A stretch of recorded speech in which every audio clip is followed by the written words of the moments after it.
will take it forward. So I'm just sharing my screen. Give me a second, please.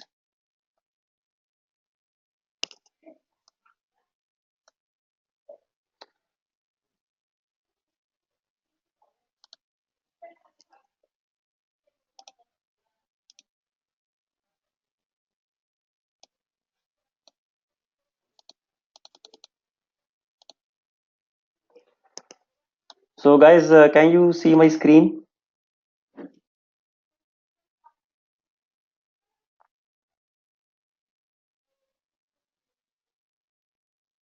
Can you see my screen?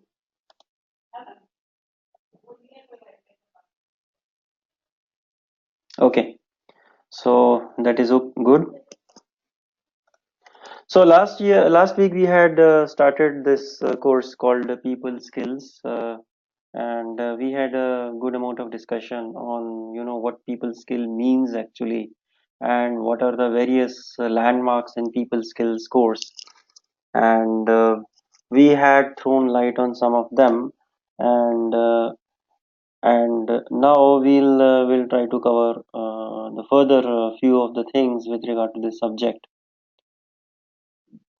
So now, when we say people skills, actually this is a technique, or this is a stuff which has emphasis and importance in corporate world, because you are working in different organizations, and when we work in different organizations, we need to have some set of soft skills, so which helps us to deal with so many things. So number one, they help us in motivating ourselves with regard to responsibilities we are assigned for. Second thing, they help us, develop our behavior in terms of like how you deal with your colleagues, how you deal with your superiors, your subordinates, or your associates, how you represent yourself in an organization. So all these things, all these factors define our course called people skills. And not only in the office, not only in the corporate world, we can make use of our these capabilities in our homes, in our society, and social interactions and the stuff like that. Keeping this perspective, so last week we have discussed about why people tend to feel demotivated in office, why people tend to remain absent from the office, and what are the certain misbehaviors which are common in any offices we work in. And we had a small but quick introduction about the deadlocks, and we try to understand what deadlocks are. And today we'll try to see how we avoid deadlocks, and how we can have good corporate relationships and other relationships among our colleagues in office as well. So I suppose that now people are clear with the absenteeism and misbehavior. So what is misbehavior and what is absenteeism and how it affects our personalities? So any of you guys, so can you tell me what is absenteeism in office and why it occurs? Over to you guys.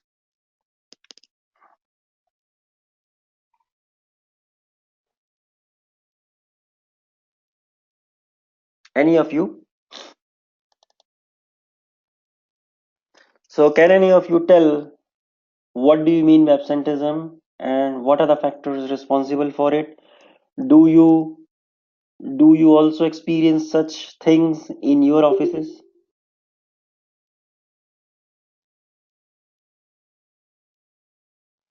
Hello. Yeah. Yes sir. Absenteeism होता है अपनी work place पे जहाँ से हम work place पे absent होता है, हमारा माइंड ऑफ प्रेजेंस वहाँ पे नहीं होता है। और ये होता है, ये कलीग से या तो कॉन्फ्लिक्ट्स वगैरह हो जाती है या फिर हमारा कोई पर्सनल इशू होते हैं। और मे बी हम अपनी जो हमें जॉब जो हम सोच के आते हैं कि हमें ये पोस्ट मिलेगी, मे बी सैलरी से हम लोग सेटिस्फाई नहीं है, तो इस टाइप से एब्सेंटिज्म होता है। So that is good. Megha, it will be good if you speak in English.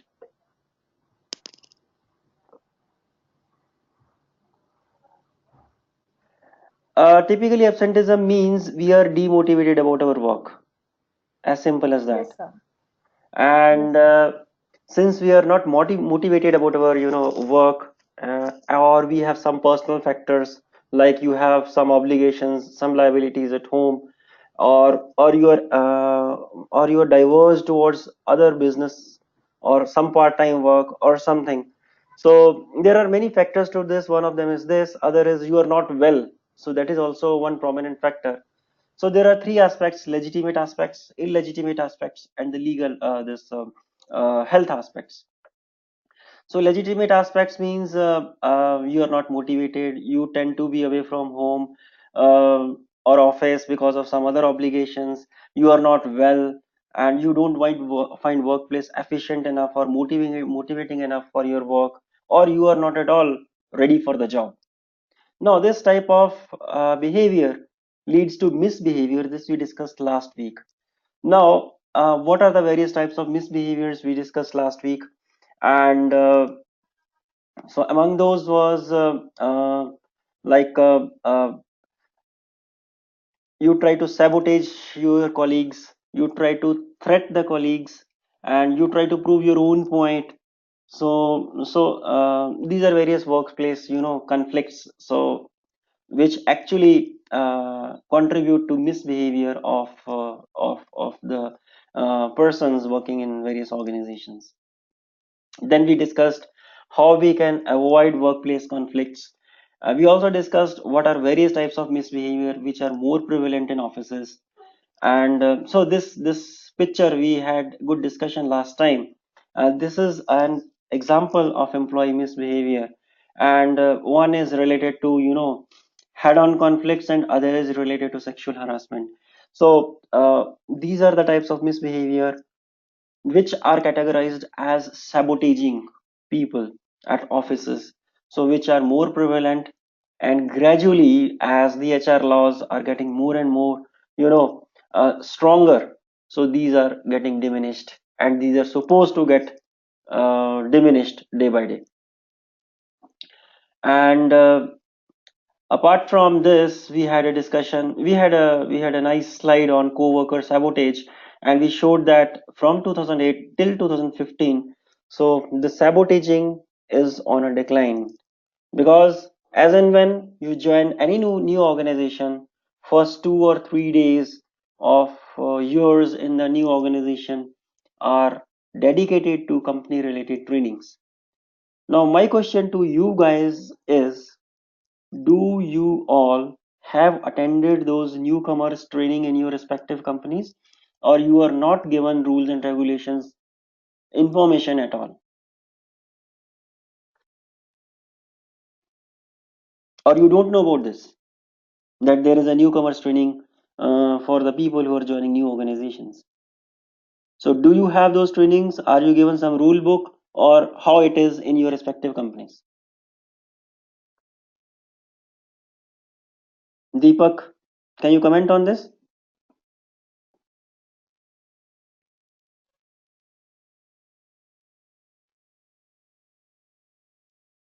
Hello. Yeah. Sorry, sir, I didn't get your question. Can you So my speak question is, again? whenever you join a new organization, you are given newcomers training or employee induction. In that employee Okay. induction, are you told about rules and regulations of the company, HR policies, or any behavioral trainings you are given, or any soft skills training you are given? So have you attended any of these trainings? Yes, sir. I have attended. So what were those type of trainings? Sir, in my organization, one meeting was organized on the daily basis, Mm-hmm. and they tell us about the company and the rules and regulation about of the company. Right. So how about HR And policies?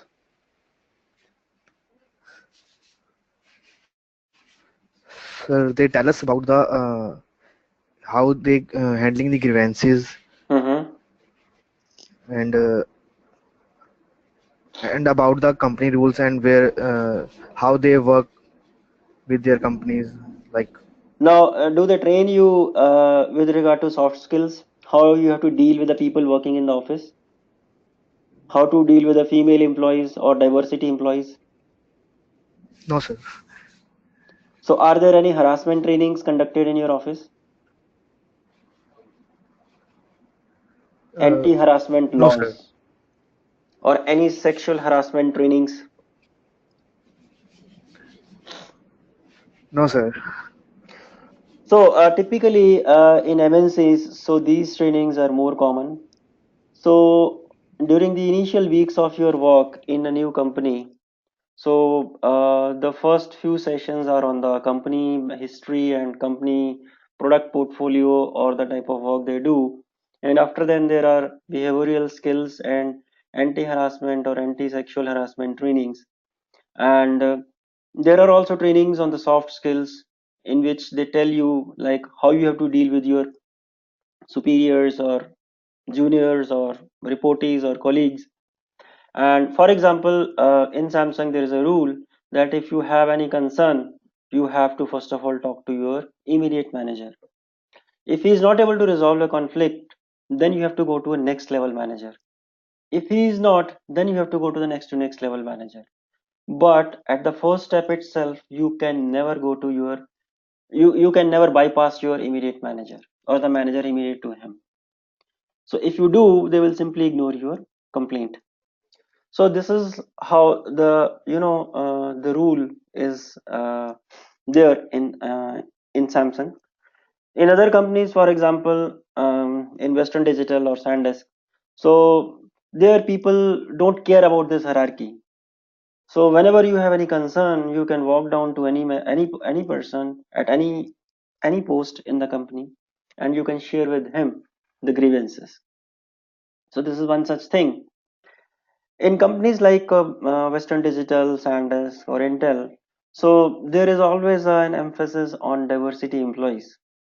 Do you guys know what do you mean by diversity employees? What do you mean by diversity in an organization? Right. So Deepak says yes. So diversity means that the percentage of female employees in any company should be head on head to the male employees. Now, many of the companies have started emphasizing on this thing, and so there are benefits of this also. Definitely, one benefit is like diversity employees are given numerous opportunities in numerous domains in a given organization to prove themselves. Number one. Number two, uh, employees of different gender automatically learn how to behave amicably with their colleagues. So this is an automated soft skill training in itself. Third thing is diversity inclusion also reduces the events like sabotaging or head-on threatening to the co-workers. And this has become more prevalent in many companies. And in companies like Western Digital, there is a condition that 40% of your staff should be female employees, and there are special privileges and incentives given to female employees. Nowadays there has been a rule in such MNCs that after 7 o'clock none of the female employees should be in the office. So in any of your companies, do you have such rule?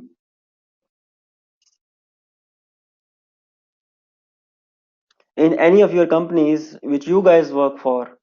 Yeah, so there is a rule in new in MNCs that after 7 p.m. or 7:30 p.m. none of the female employees should be in the office. Number one. Number two, if you are in office, if any of the female employees is in office, he has to take manager's approval first. And let us say for some reason he has to go late to home because of some emergency or some timelines, project timelines or something like that.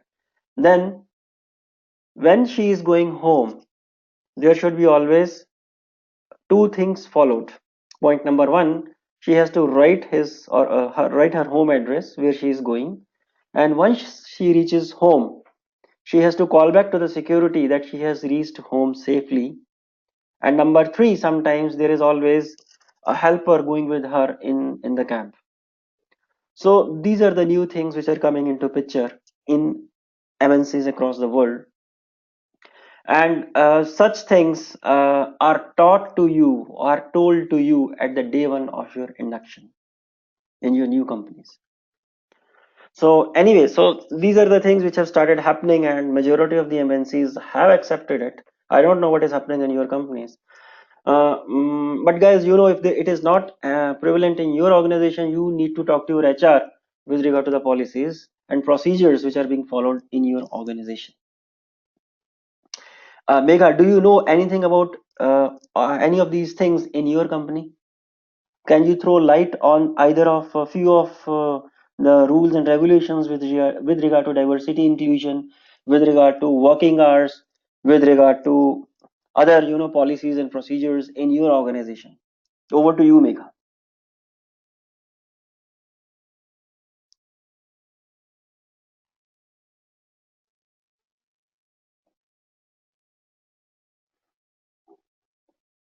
No, sir. In my organization, they were not introduced any kind of HR policy with us, and Mm-hmm. because we are recently launched in Hyderabad, so limited person in our offices, like Mm-hmm. operation manager and city head, and three or four more employees are there only.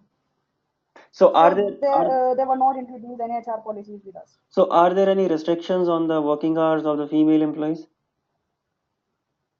No, sir. No, sir. We are working till 8, sometimes 8:30, sometimes 6 o'clock. So there is no limitation of any time foundation. There is no time foundation. And only three girls we are working in that company. Other all are boys. Okay. So any harassment trainings you are given when you started your job with this company? No, sir. Okay. So how you manage pressure in the organization? So let us say you have a strict schedule and you have Hmm. to stay in office, or you have a facility to work from home also. No, sir. We have to. Sometimes we have to be on field, Mm-hmm. and sometimes we are working.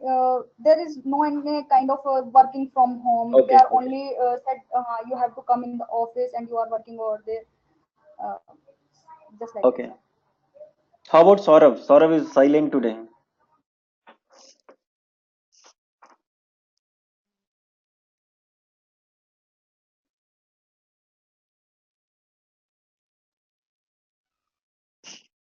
Yeah, Saurav. Any comments onto this?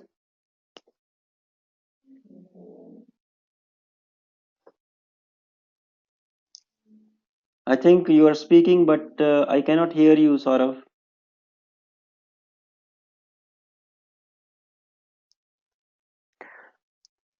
All right, guys. Saurav, please check your mic. I think there is some problem. So we'll proceed ahead. So we discussed these two things last week. We discussed about absenteeism. We discussed about misbehavior, and we cited out various reasons because of these two things. For these two things, and then we discussed various flavors of this, and we had a introduction to deadlocks. So, guys, another question. So, what do you mean by deadlock in a company, and how do you realize it? Can anybody tell what is a deadlock? Or maybe deadlock is a like we have to finish our project within a time period. No, that is a different point altogether. So, deadlock deals with people actually. So, let us say you and your colleague are working on a project, and you want to prove your own point, right? So, you try to say I am right, and he says I am right, and after some time, you are into a conflict. Okay. So, there are various reasons to this, and deadlocks are also one source of demotivation at workplace.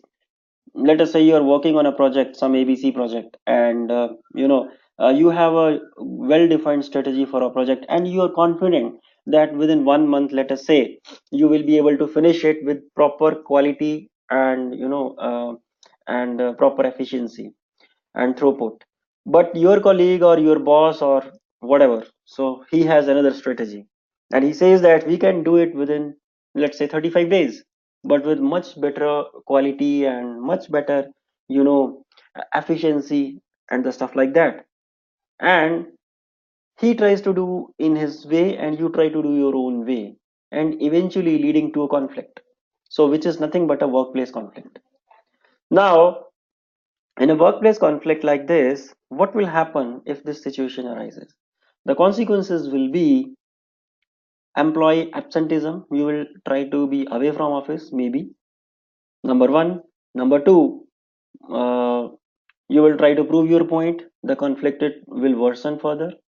Number three, you will inform your boss that this guy is not coordinating with me. And number four, you will try to get out of this project. Now, over to you guys. How will you handle this situation?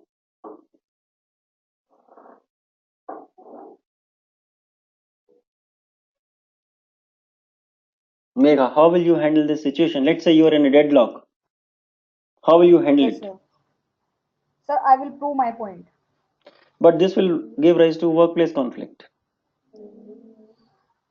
much worse level of fighting, which will demotivate you from the type of work you're doing there. Sir, first I will listen what he or she trying to say. If her if his strategy or her strategy better than me, so I will I agree with them, with her or him. Right.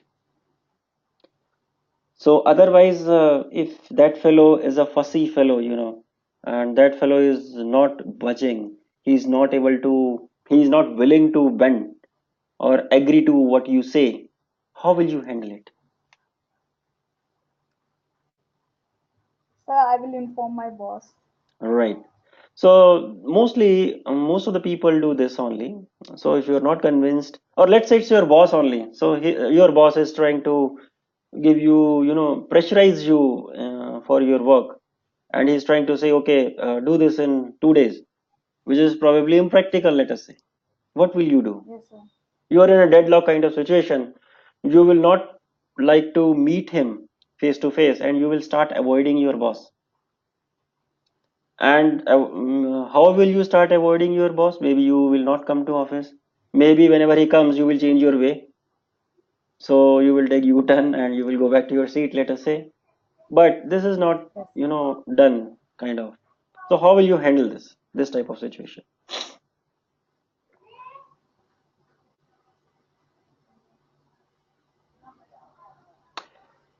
Sir, So I will now, get out from the. yeah, so people will tend to change the company immediately. So now, how to avoid workplace conflicts? What are the legally speaking, what are the ways of avoiding deadlocks in an office? Point number one, you should read the employee handbook provided by your company, because it is written in the company bylaws that whenever such situation arises, what you have to do. For example, I gave you this Samsung example. So whenever you are in trouble, you have any grievances, you have to talk to your immediate boss. Let us say you have a grievance with your boss. You have to go to the next level boss. Let's say you have an issue with the next level boss. You can talk to the immediate next level boss. So hierarchically, you have to move up step by step. So this is what the Samsung rule book says. Now, the SanDisk rule book says that if you have grievances, you immediately approach HR. You inform to the HR director that I'm having so and so problem with my boss, and he's not listening to me. Or if you have some problems with your colleagues, then you have to approach your boss first. If your boss understands, well and good. If he doesn't understand, again the same procedure applies. Point number two, be clear about your project and company goals. So this means that whenever you are in conflict, you are in deadlock with your colleague, let us say, now you have to find a resolution to this. How will you find resolution? You should know what you are doing and you should be clear about it, and you should try to justify that whatever you are doing, is it in alignment with the company goals? If yes, it is a strong point, and your colleague has to agree to whatever you are saying. If you're not clear about your project and the alignment of the project for the company goals, then you are wrong. then you need to correct yourself and you have to agree to what the other party or other entity is saying. If you are not able to find the solution to the problem using these first two strategies, then you have to go to your HR for if there are any mandatory education requirements for employees and supervisors on fair employment practices. Guys, what do you mean by fair employment practices? Any idea?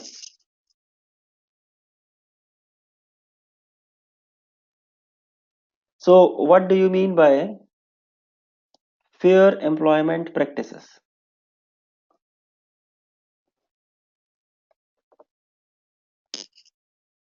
Anyone know about this?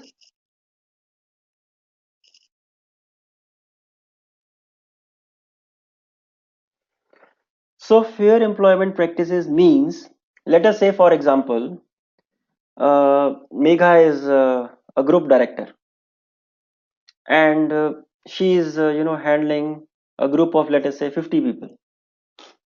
Now out of those 50 people, you have three projects, let us say, or two projects, let us say. Every project is having 25 people.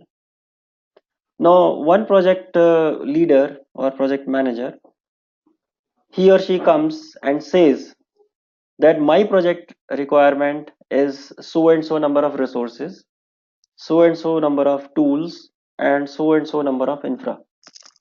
Other project manager also comes and says some similar story and tries to prove that project A is more important than project B.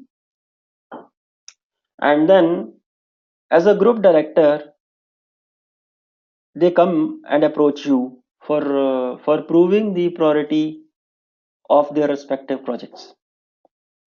Now, initially they were fighting with each other, proving their own superiority. But since they were not able to justify or they were not able to resolve the conflict, they came to the director. Now, director should have to come to a conclusion proving the superiority or or the urgency of one project over the another project in an unbiased manner. So this means that, let us say project manager A is a female employee, project manager B is a male employee. Sometimes people tend to get biased based on gender.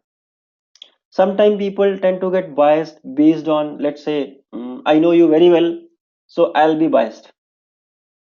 Some people tend to get biased based on, the project manager A is more capable, project manager B is more capable, and then this is how the biasing comes. And this is how then project priorities are decided. No, you are more capable, so I prioritize you more as compared to the fellow who is new or who is less capable, and I will ignore it. So now deciding in such situations tend to tell us whether the employment practices followed are fair or not. So this means that deciding based on companies' rules and companies' business, regardless of whether you're dealing with a capable person or new person or male or female or whatever. So employment practices should be fair. There should be no discrimination. There should be no biasing based on all these things. Right, guys? You got it? What do you mean by fair employment practices?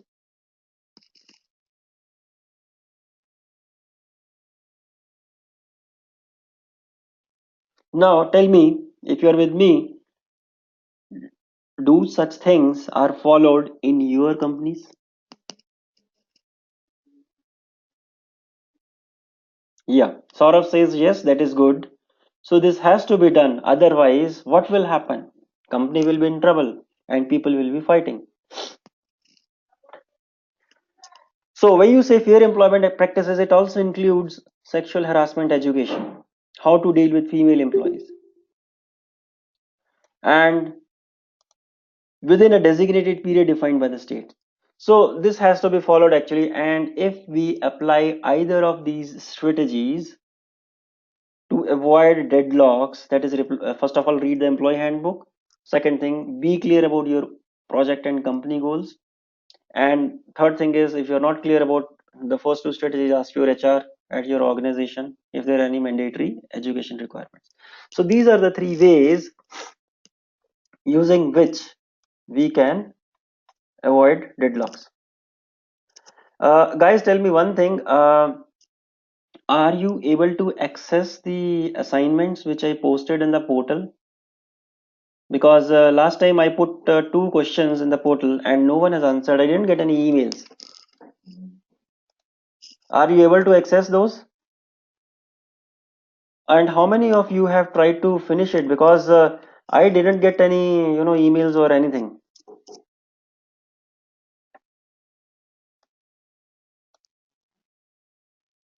Anyway, please complete those things. It will help you to better understand. So this time there are no email notifications coming. Saurav says I have done it. That is good. But I don't know who has done, or I think I need to log into the portal and see what is the response.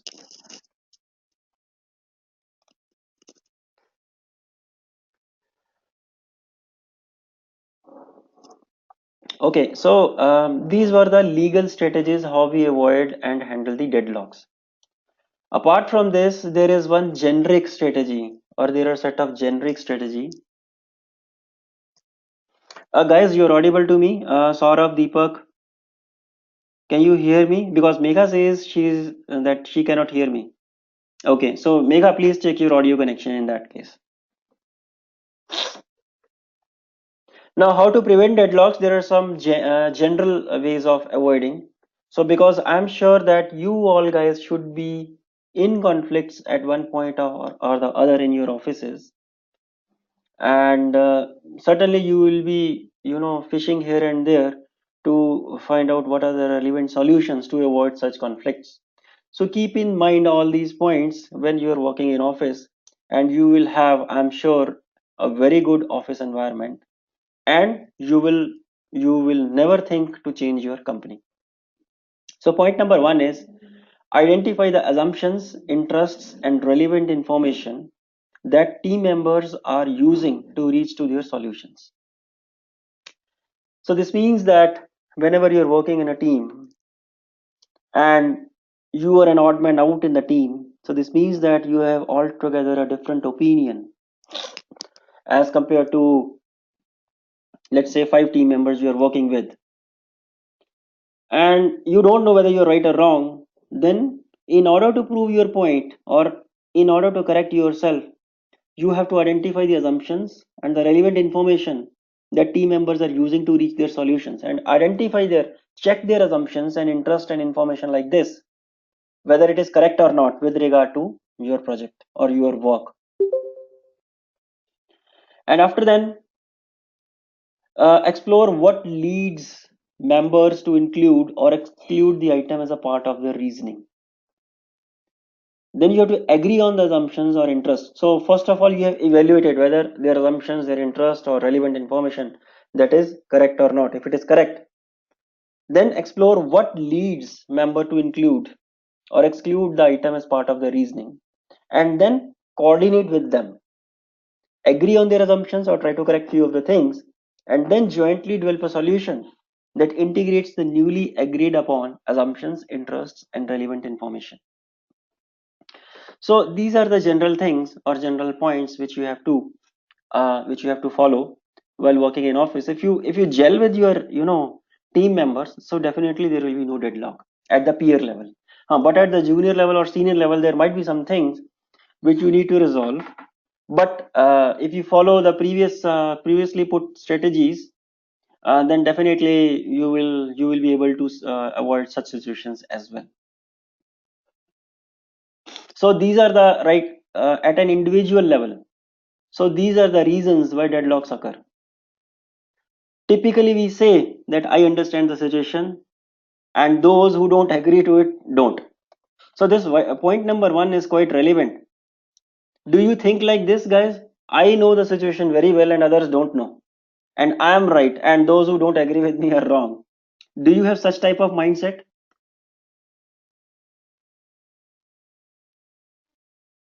Or have you ever, by mistake or by chance,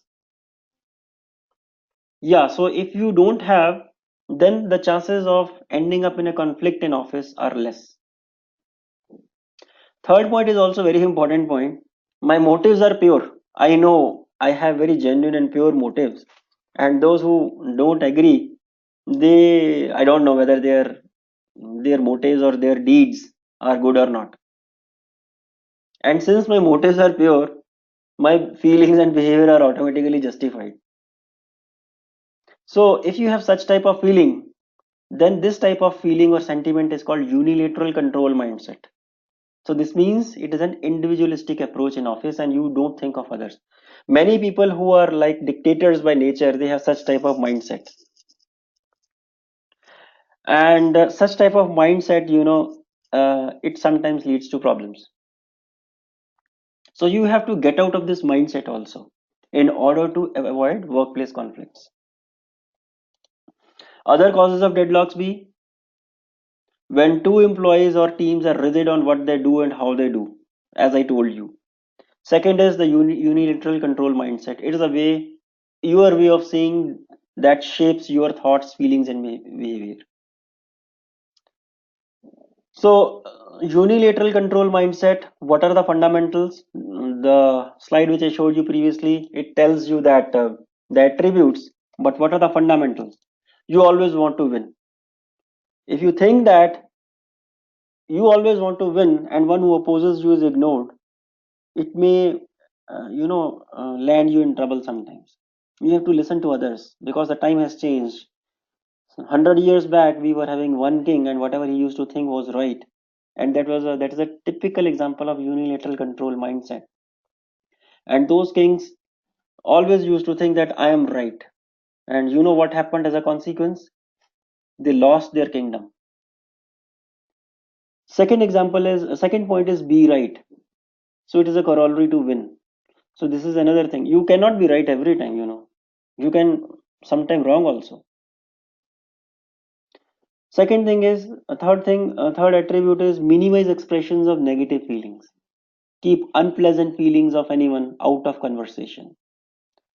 So this is very important point, guys. If you have unilateral control mindset, and when you deal with this mindset in office, and you are talking to someone, and you start thinking, this guy is, he always says negative things, man. Just ignore him. I know he is not up to the mark. He can never do things. If you think like this, you are increasing negativity in your mindset. When you are increasing negativity in your mindset, what will happen? So you will automatically tend to get separated from others. And when it happens, you are unilaterally controlling your mind and trying to prove yourself among team. So you have to minimize this feeling. So guys, have you ever done this in office? You tend to always presuppose about others and tend to prove that, oh, this guy is useless fellow, he cannot do anything, he'll always create troubles. So have you ever experienced this in your office?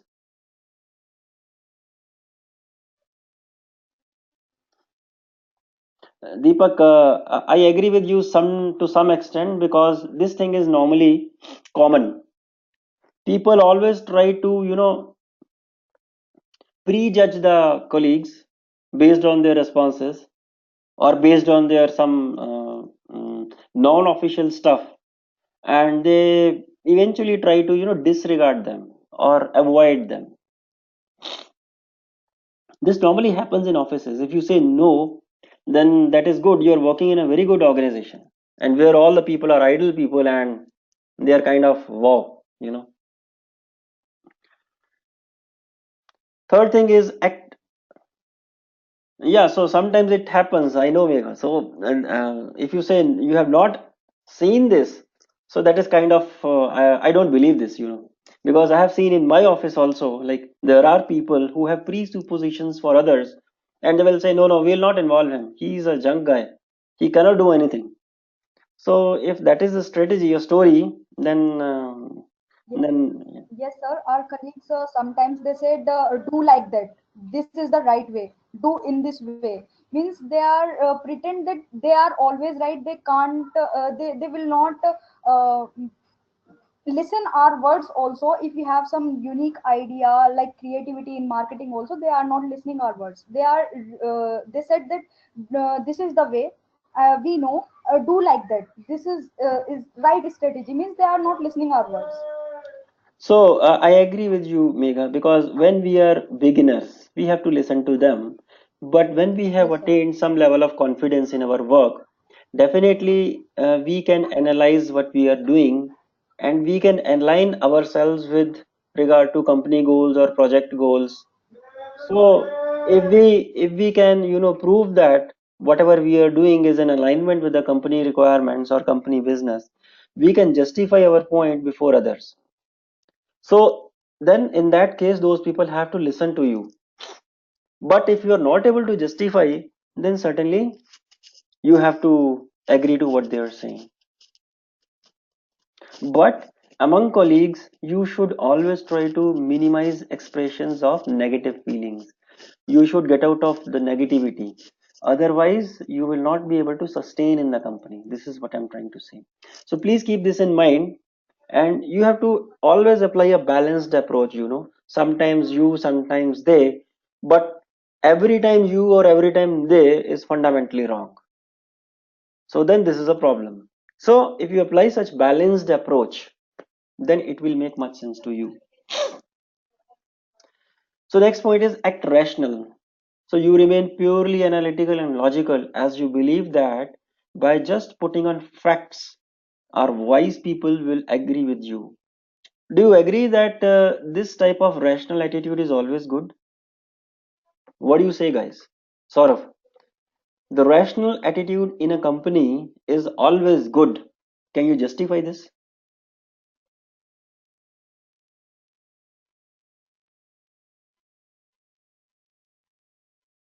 Saurav, you are not audible, man.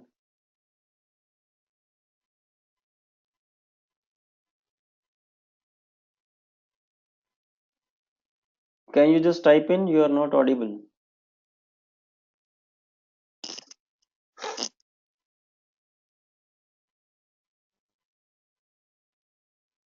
Deepak and Megha, can you justify this?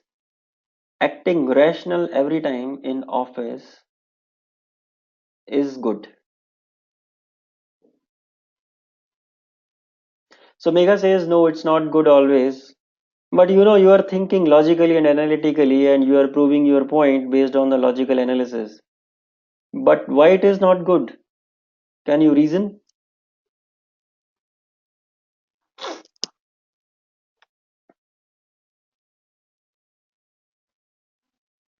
Can you list out one reason why this attitude is not good?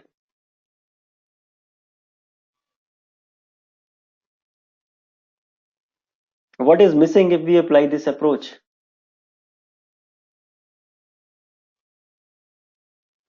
So when we apply this approach, definitely logically and analytically you can, justify your whatever point or whatever ABC things you are doing, but you will be missing collective participation.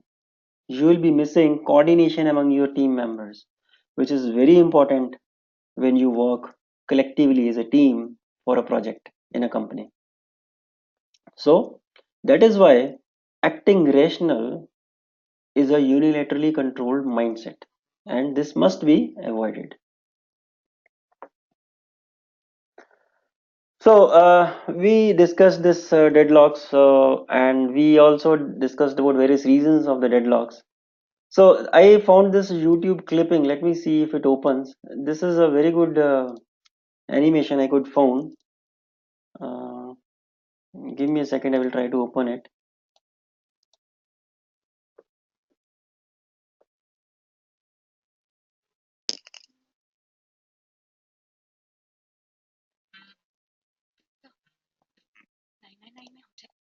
So guys, try to see this video. I will post it in the chat window. I don't know whether you will be able to listen to the voice if I post if I show it here. So try to see. I think there is something substantial, and I think it's how many minutes?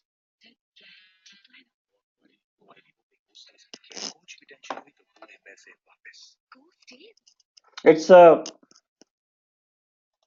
it's a 9 minutes video, and please have a look at this, and we'll discuss after 9 minutes what you learned in this video. Okay.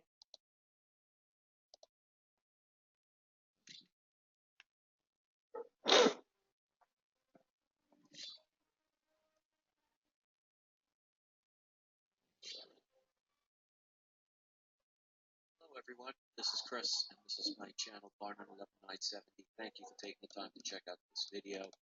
And as usual, I got videos that are going to help make you think about things. I like to try and put things in a simpler way, and in a way that people can see it in a different perspective. Sometimes when you put a picture behind it and a story behind something, it makes you see things in a different way. So it's something that I have been told I do well, so I want to continue to do that. And I'm going to show an example of how a belief system is basically irrelevant. One of the reasons why we're controlled by a belief system, because whether you believe something or don't believe in something, you don't know. And the people who like to control things love people who believe or don't believe what they're told in the program and are familiar with. So I'm going to give you an example. Let's say you and your spouse, well, not even a spouse. Let's say you and the person you're in a relationship with. So I don't know if this is a male or female, gay or straight or whatever. So just hypothetical situation. You and your mate that you've been dating for, let's say, 3 years, everything is going wonderful. You go out to a bar, and you're sitting at the bar with your mate, and you're having drinks, having a great time, and you just have to get up and go to the bathroom. So you both have 2 drinks on the table or on the bar. You leave your drink there, and you go walk off, go to the bathroom. I happen to be sitting next to you guys. Don't know who you are, just happen to be the next person at the next stool. See, you get up and go to the bathroom, and I notice the person that you're with pours something into your drink. Let's just assume it's poison. You don't know this happened. You go back and you sit down. And before you take a sip of your drink, I tap you on the shoulder and say, "Hi, I'm sorry to bother you. You don't know me, but I just want to let you know I saw the person sitting next to you put something in your drink." Now, you could sit there and insult me. You could sit there and not believe me. You could sit there and attack me. Whatever you want. But if you drink that drink, will it not affect you? If that person really did put poison in there, and all I was doing was trying to help you by alerting you to the dangers. So you could look at me and say, "I don't believe you." Why would that person do that? We're planning on getting married. We have no problems. There would be no reason for that person to do that. You're a liar. Get the hell out of here. Doesn't change the fact that if you take that drink, your belief system didn't save you. Now, when you look at things in that perspective, think about all the things we've learned in our lives, whether it's religion, whether it's history, whether it's economics, whether it's just whatever. Majority of our life has been being educated. It's a nice word for programming. What would you rather have? An education where you can be the smartest person and get a piece of paper called a certificate that claims that you can regurgitate the most stuff that they've programmed to you? Or would you rather have wisdom where you've learned through your own personal experience? That is why they don't like people that research or to think differently or to make you think at all. because they cannot control those people. So they label them as terrorists or tinfoil hat wearing conspiracy theorists. When if you even look up the word conspiracy, it is nothing more than two or more people conspiring to do something. If you decided, hey, I like this video, I'm going to make my best friend and his two kids and my wife or husband watch this video all together, you've now conspired. Doesn't sound scary that way, does it? But the media is programmed to make you think of things like the apocalypse, which is nothing more than an unveiling, and conspiracy theorists, because they're crazy. That's why if somebody, for example, talks about 9/11, if you were to ever call a radio station, a TV station, a newspaper, and you try and talk to them logically about the simple fact that pure physics would eliminate towers free falling at the speed of gravity, instead of them listening and saying, I hear your point, here's my counterpoint, they instantly attack your credibility because it shuts it off. And people do not like to be insulted. And trust me, I'm an expert at this on this channel. I'm numb to it at this point. I'm used to people that are going to come here just to try and hurt my feelings. A while ago, I used to let that happen. But again, like I've said, it's always a choice. Now, I can't stop somebody from doing what they want to do, but I can control how it affects me and how I let it affect me. Belief systems are irrelevant because it's basically nothing more than your opinion. Whether you believe in a God or don't believe in a God, you don't know if you're right or you're wrong. You're just basing it on the information that you've researched, what gravitates to you, because you will always get what you give. So if you don't believe in a God, you're always going to be attracted to things that show you and verify your truth. If you do believe in a God, you're going to keep getting information that verifies that particular truth. And you're going to disbelieve anything else because in your head you perceive there is a God, nothing can change that, or there isn't a God, nothing can change that. That is not an open mind. That's a closed mind. That's a controlled mind. Because even like the whole world is round, world is flat, how many of you have physical proof that can prove of your own research, of your own video proof that the world is either flat or round? So all we can do is make the best guess, and what resonates with us is what becomes part of our belief system. A lot of it is based on what we've been programmed since childhood. Because you can't teach an old dog new tricks.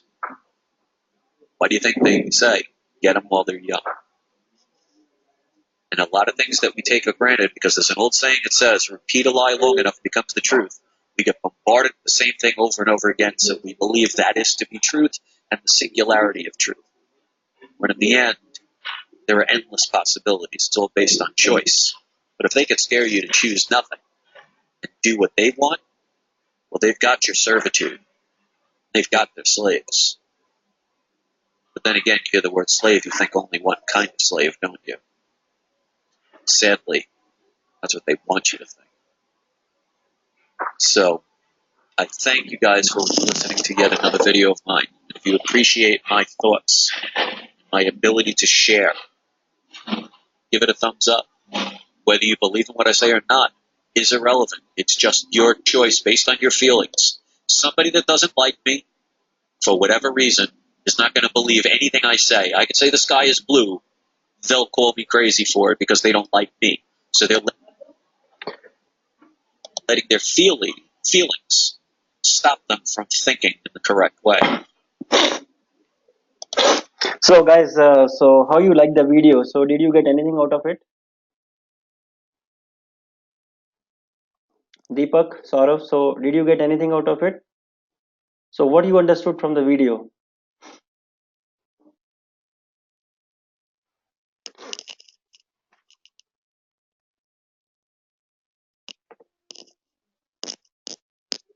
So are you guys done with the video?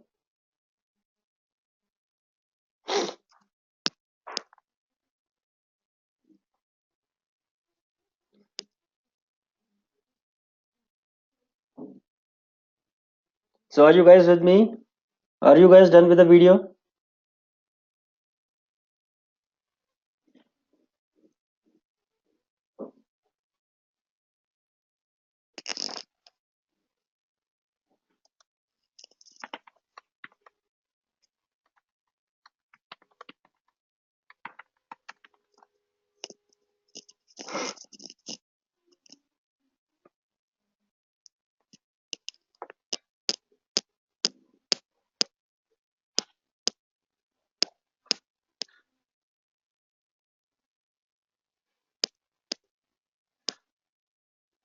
So what I wanted to tell is that whatever you believe, so that is a consequence of years of programming your brain from various stimulus, from various sources.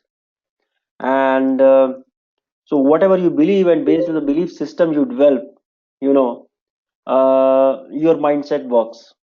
But when you have to change yourself, when you have to change from one mindset to another mindset, you have to think out of the box. So what I will say, out of the box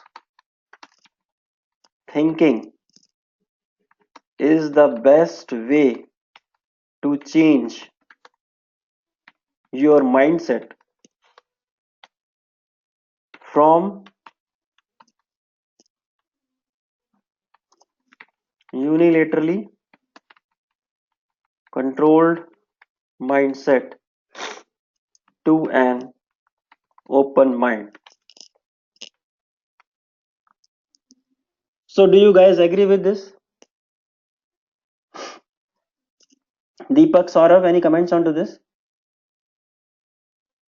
Right. So now, if we try to map this YouTube session with the offices where we work in, so if we are working in a team, we have to think open mind, because our belief system works in a controlled manner. It's a closed system. But when you have to learn new things, but when you have to change your belief system, when you have to coordinate with people, you have to think out of your belief system in an open way. And for this, your mindset needs to be changed, because it needs more stimulus, more things to be learned, and more things to be learned, and then this is how you can avoid, deadlocks or workspace conflicts. Megha, so did you see the video? What you learned?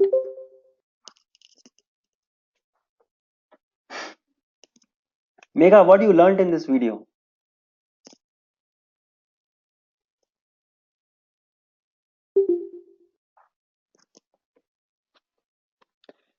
You can type in if you cannot speak.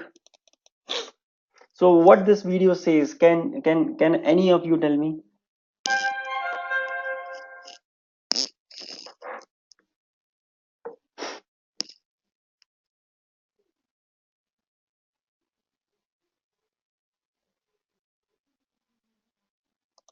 Or anything you want to discuss with regard to this mindset video? Please put forward your points.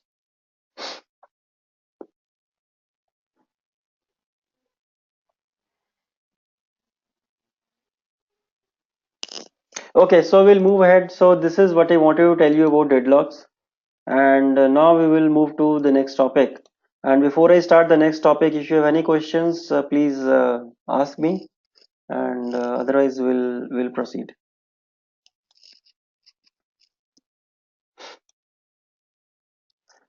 So once we are able to resolve the deadlocks, we are able to resolve the misbehaviors in offices, we are able to handle the sabotaging, or we are able to handle the workplace conflicts. The next point is employee engagement. Now, what do you mean by employee engagement? So Megha says, if we believe in something, we can do anything. This is right to some extent, but the point here is we don't know what is the range of that belief. So, because our universe is limitless, and whatever we believe in are constrained. If we need to learn more, definitely we have to extend our beliefs. So as in the video, that fellow said that your friend or your girlfriend or whosoever has put a poison or put something in your drink. Now this is up to you whether you want to drink it or not. If it is a poison, then you are in trouble. So that fellow believes that he or she is his girlfriend and they are going to marry soon. His belief system says since they have very good relationships, since they have very good understanding, they trust each other. So putting a poison in his glass is not going to happen. But in order to prove this statement, we have to think out of the box. So which is after our belief system. So this is a point where our belief system becomes invariant. It is inapplicable. Now, in order to decide the next move so that our trust and understanding is also maintained and this input is also taken care of, probably they can share this drink. Do you agree with this, Megha?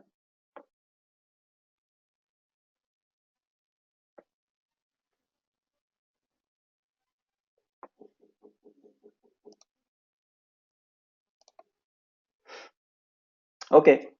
So if you are guys with me, so we'll move on to the next topic, so which is employee engagement. So here, employee engagement is the next level. So once we have, handled all the negative feelings or the negative traits in ourselves or in the office, and we know that now employees are not absent, employee behavior is perfect, we are motivated towards our work, and we are motivated towards our work, and uh, we tend to remain out of the office very less and as and when required. The next thing comes employee engagement. Now when we are motivated about our work, in a very plain simple one line statement we'll say that employees are engaged more in office. Now the question is, okay, let's read the definition first. So employee engagement is a property of relationships, a relationship between an organization and its employees. An engaged employee is defined as one who is fully absorbed by and enthusiastic about their work, and so he takes positive action to further the organization's reputation and interests. Or in one line statement, it's an emotional commitment that employee has to the organization and its goals. My question to you guys, are you committed to your organizations? Yes or no? Are you committed to your organizations you work for?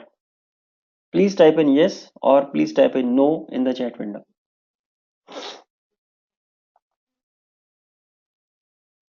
How many of you are committed to the organizations you work for? Yes or no? Please type in. No one is typing. Are you guys sleeping? Are you guys with me?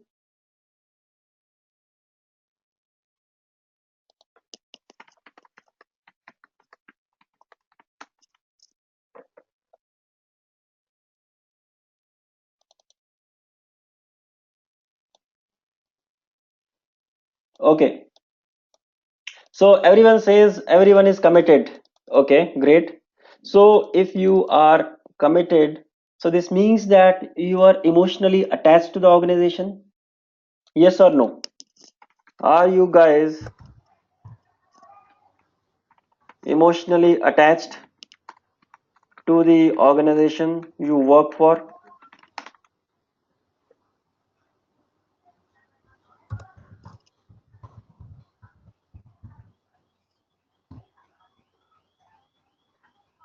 So if you are attached, Megha says yes, we are attached. So if you are attached, so this means that, so this means if you are attached, so this means that you will not leave the organization so soon?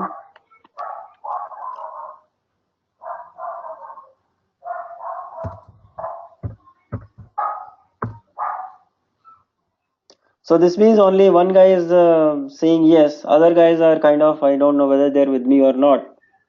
So, but this is how the employee engagement is defined. So the more you are motivated for your work, the more you are emotionally committed to your work.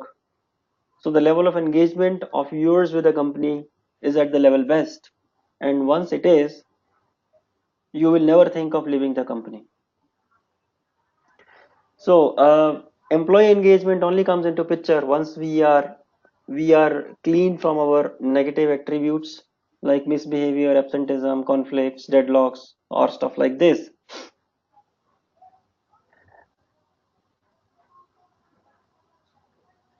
Now, if the employee is not happy,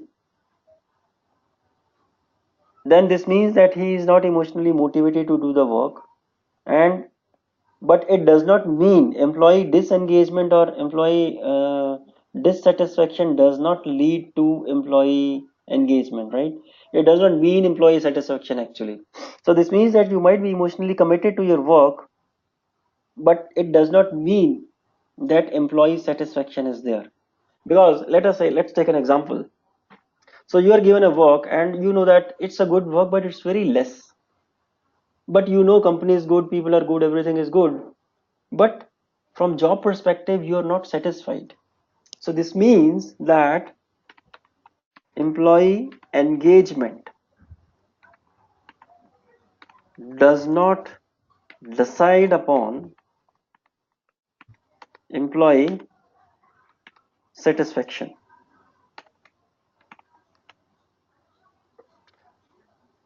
Any comments onto this, guys?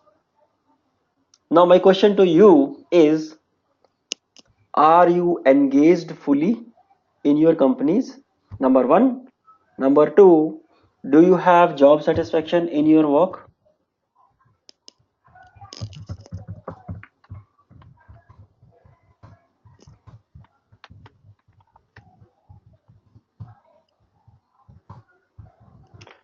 Mega says, yeah, you are engaged fully with my organization. So you are satisfied? Do you have job satisfaction in your mind?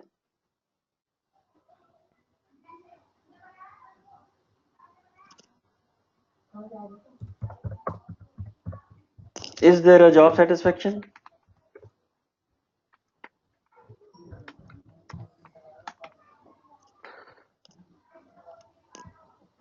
Okay. Now, Megha says yes, she is emotionally engaged, and by job also she is fully engaged and she is satisfied with the type of work she is doing for her company. That is good. Now, engaged employees lead to, yeah. What is the question? Please ask.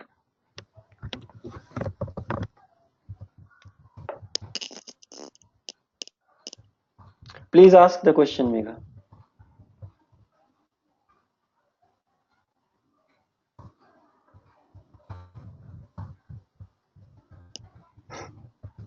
I'm not able to hear you, Megha. Can you please come close to the mic, or you can type in the question? Yeah. So Megha says that she has three friends who are working in her organization. Okay.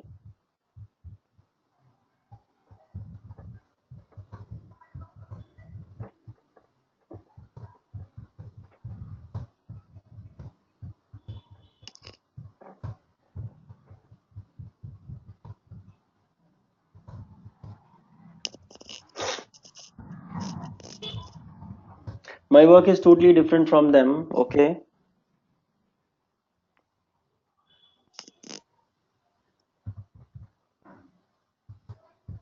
So what is the question? If my boss like my work, he motivates me. So sometimes my friends don't like that.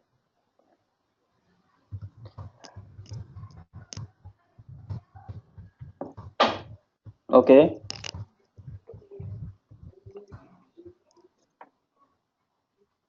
So at that time I cannot handle the situation. So this relates to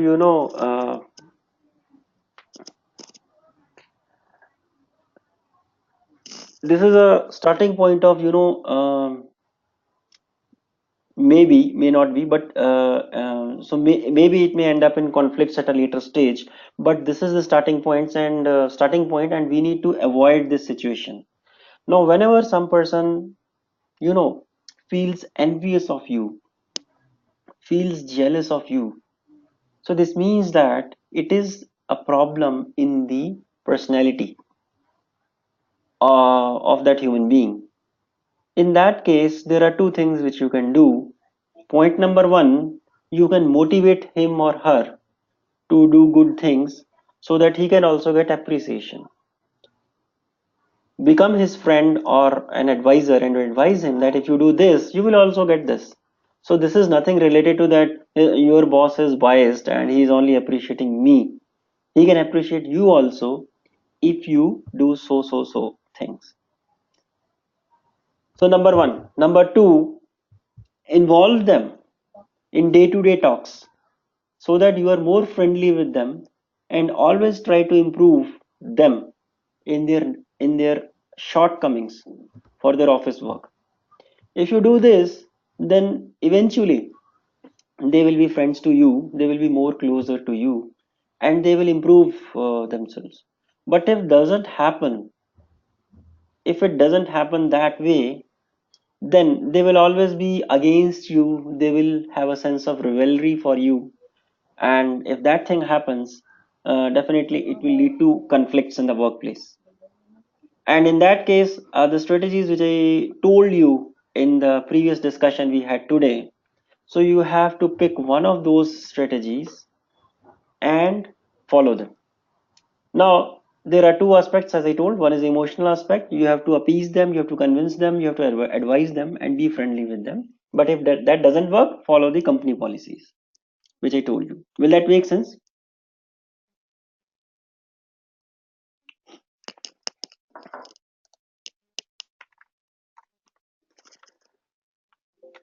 Does this strategy make sense, Megha?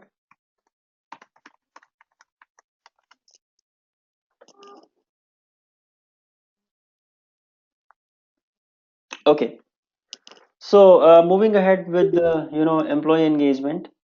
So I told what employee engagement means, and employee engagement doesn't mean employee satisfaction in a workplace. These are two different things. So there are surveys which are normally conducted by various organizations about the level of employees engagement in them. Now, the more the so Deepak, as I told, that the second aspect is you have to follow the company rule book.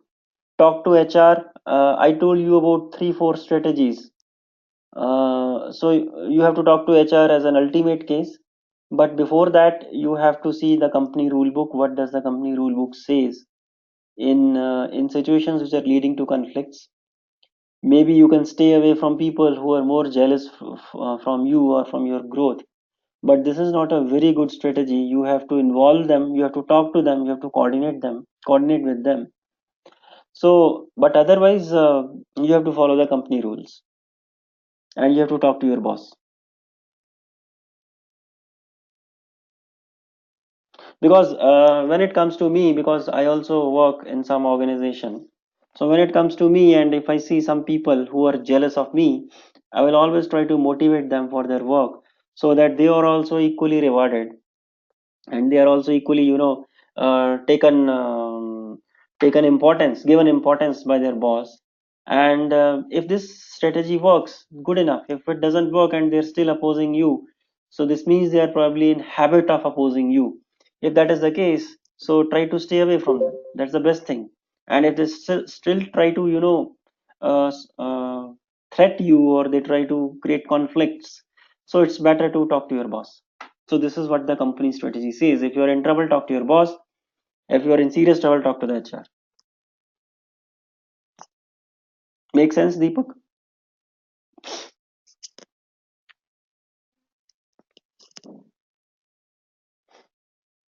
Yeah.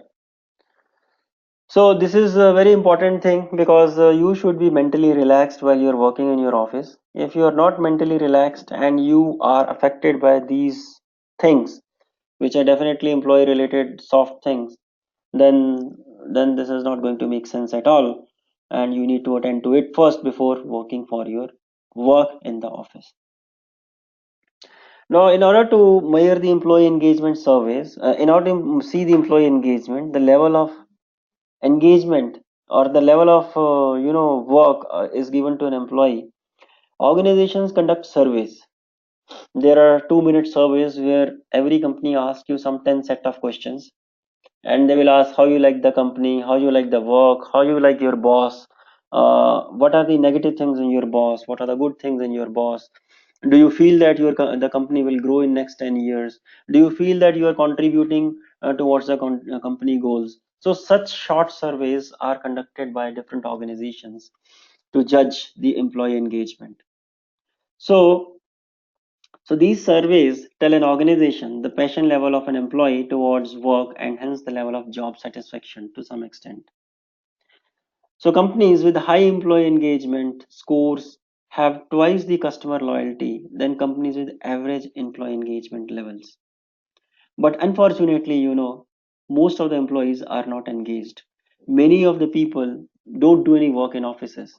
In companies like, Tata Consultancy Services or Wipro or Mindtree or companies like this, let's say Cognizant, 40% of the workforce is on bench every year. So since they are on bench, they don't have much things to be done. So they are not engaged 100%. And what happens as a consequence? They tend to feel demotivated. Demotivation comes, demotivation jumps in, and so soon the employee tends to change the company. So the takeaway is you should be fully engaged so that you can justify your office and your home, and hence you will be motivated in both the worlds. So to understand this, companies typically do employee engagement surveys. Now, what are the ways to improve employee engagement? So when a company asks its employees for their opinions, these employees expect action to follow. But businesses often make the mistake of using employee surveys to collect data that are irrelevant or impossible to act on. Any survey data must be specific, relevant, and actionable for any team at any organization level. Data should also be proven to influence the performance matrices. So this means that if we want to improve the employee engagement, we should ask relevant questions. Your boss should ask relevant questions to you. If you are not satisfied with the type of work or you are having less work, what you should have, you should conduct one-to-one sessions every fortnight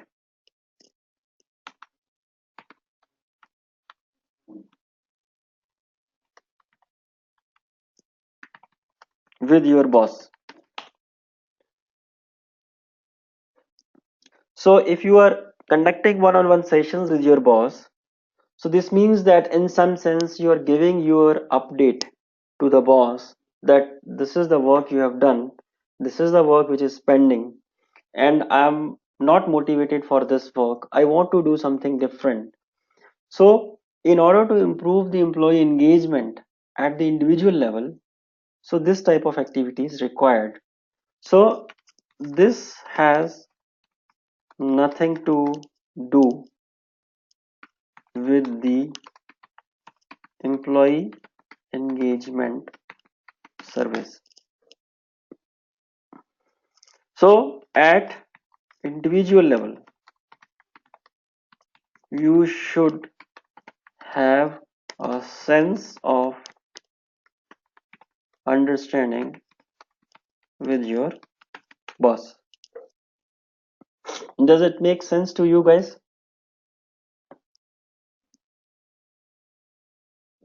Any questions so far?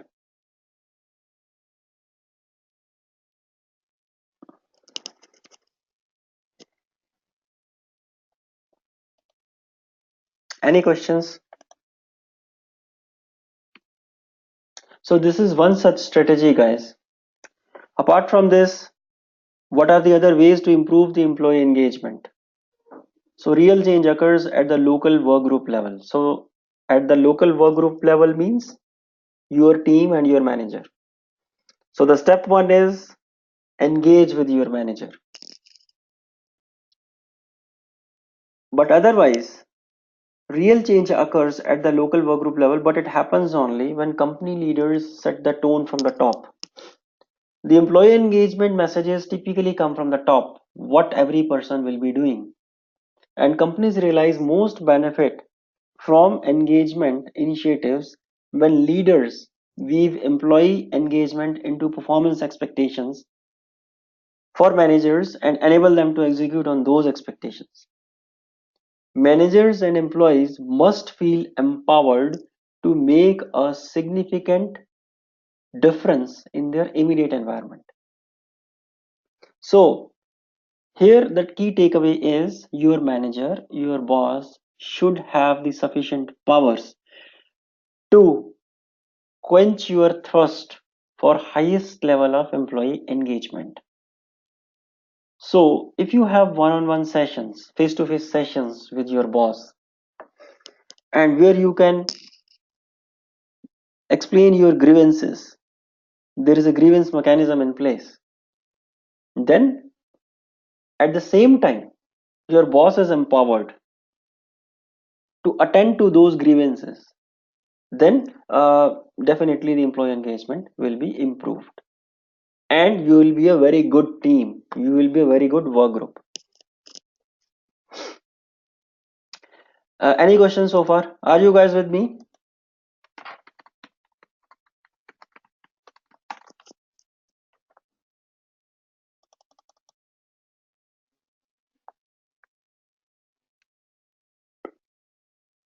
Okay, great.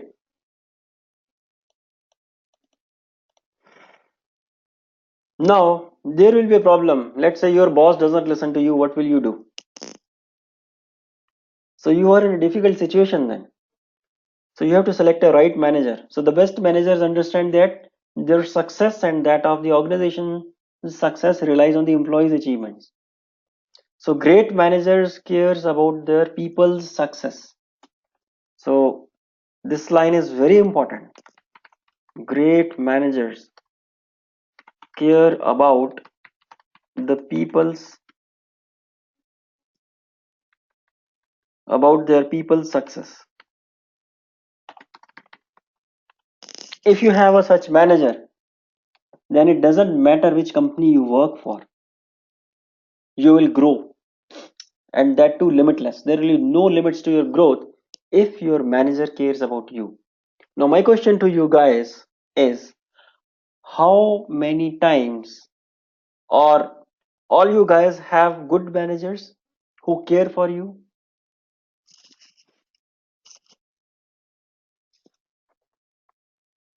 Deepak, can you answer? Deepak, do you have a good manager? Yeah, that is good. Neha, do you have a good manager? Saurav is kind of idle, I think. I don't know. He's with us or he's somewhere else.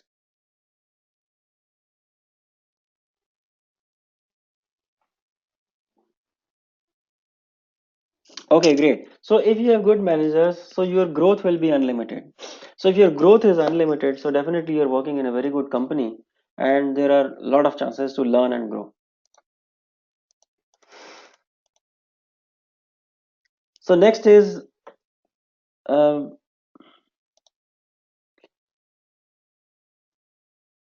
so it is the duty of, if you don't have a good manager, you can go and talk to the HR that your manager don't listens to you, and HR will do, in turn, it will coach the managers, send the managers to the trainings, so which will teach them how to improve the employee engagement. So definitely you can talk to the HR, and you can tell them your grievances if manager doesn't listen to you. So managers are the primary responsible for their employees. That this is for sure. And they are responsible for employees' engagement levels. Companies should coach managers to can take an active role in building employee engagement plans and hold managers accountable and track their progress and ensure that they continuously focus on emotionally engaging their employees.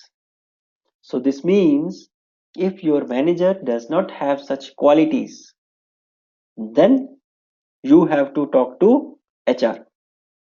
And when you have to talk to HR, you should put forward these points that managers don't engage them fully, you are dissatisfied, they are not listening your grievances, and please uh, get rid me of this problem. So if this is so, then you are on the right track again. So have any of you tried talking to HR and said to your HR about the grievances which your manager doesn't listen to? Any inputs? Have you ever talked to HR? Question number one.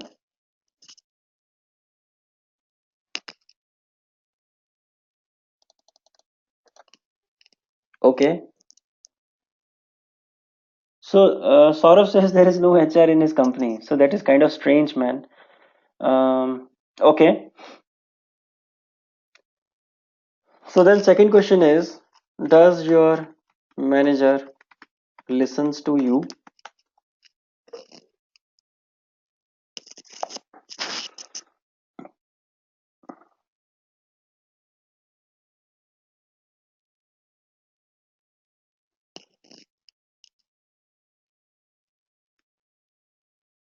Okay, so Saurav again says to some extent he listens. So but if he doesn't listen,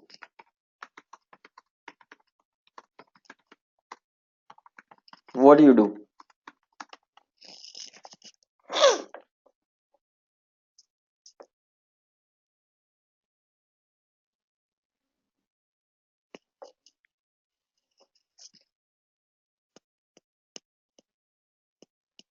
So Deepak says in some organizations some people don't say about their grievances. Saurav says that we have to work according to your manager. So this means that you don't have a right manager.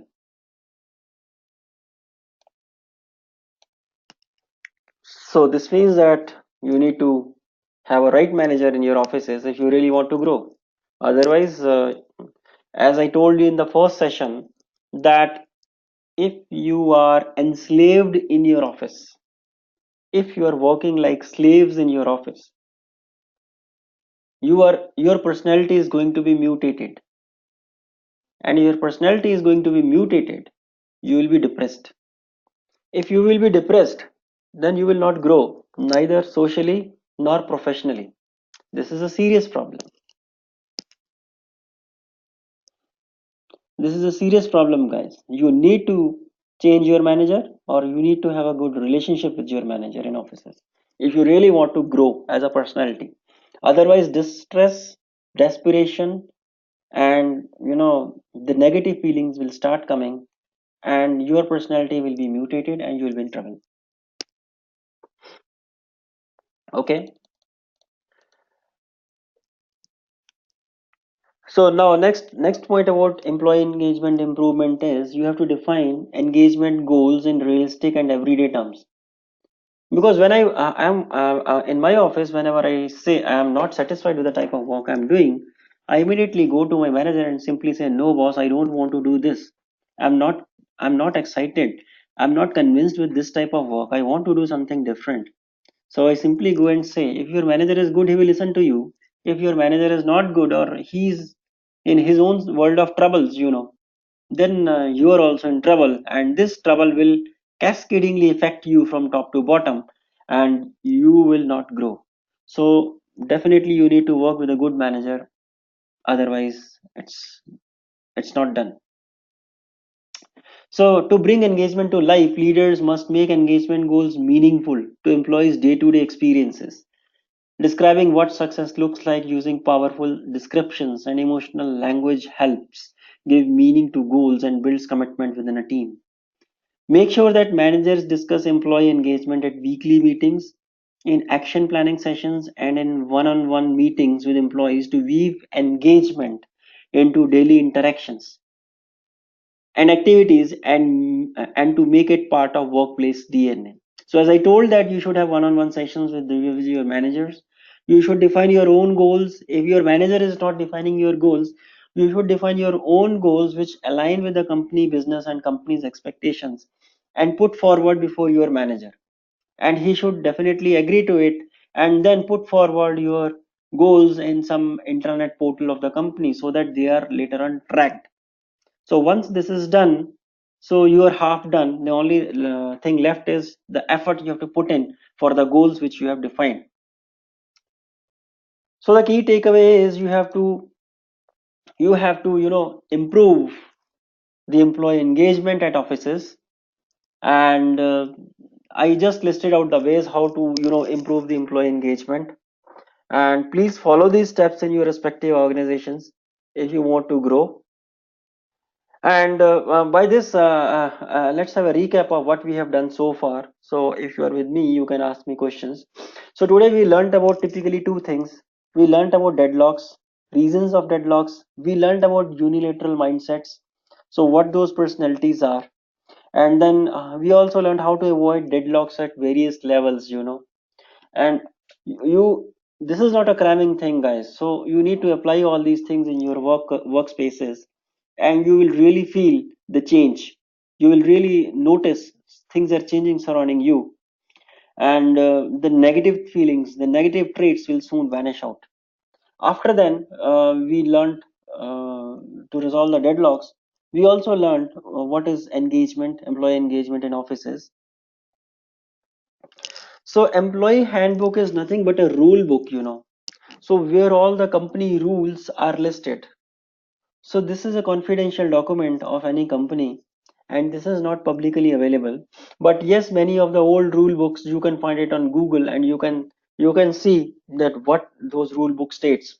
It actually tells you the basic working hours. Okay, 9 to 5 is the job, 12 to 1 is the lunch time, and you have to be in your office for the whole time, and you cannot take the confidential documents home, or you cannot bring in things from outside, or you cannot eat on your office cubes. You have to go to the cafeteria for lunch, and like this. So you should maintain company confidentiality. So many such things are listed in the employee handbook, which tells you about the company procedures.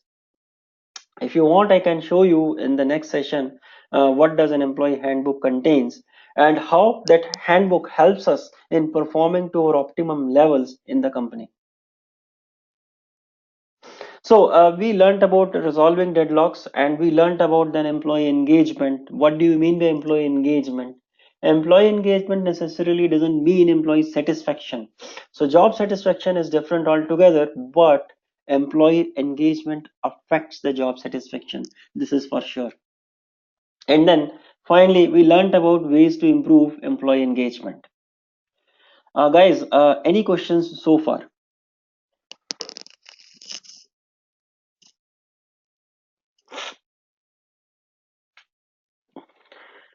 Okay, so no questions. So with this, I think I will give it a pause here, because in the next class, we'll be learning about work culture. So the ingredients to a work culture are all those things we learned so far, starting from negative things, employee misbehavior, employee dissatisfaction, employee lack of motivation, employee workplace conflicts, types of workplace conflict, employee job satisfaction, employee engagement. So all these things give rise to a work culture in any company. And in the next class, we'll learn about the work culture. What is a work culture? And we will learn about the factors we have discussed so far which contribute to good work culture or bad work culture. And we'll also learn how work culture helps in meeting the company's business goals. And we'll also learn how work culture helps us being a very good individuals at the social level, or at the professional level as well. All right, guys. So with this, I would like to stop here. Any questions?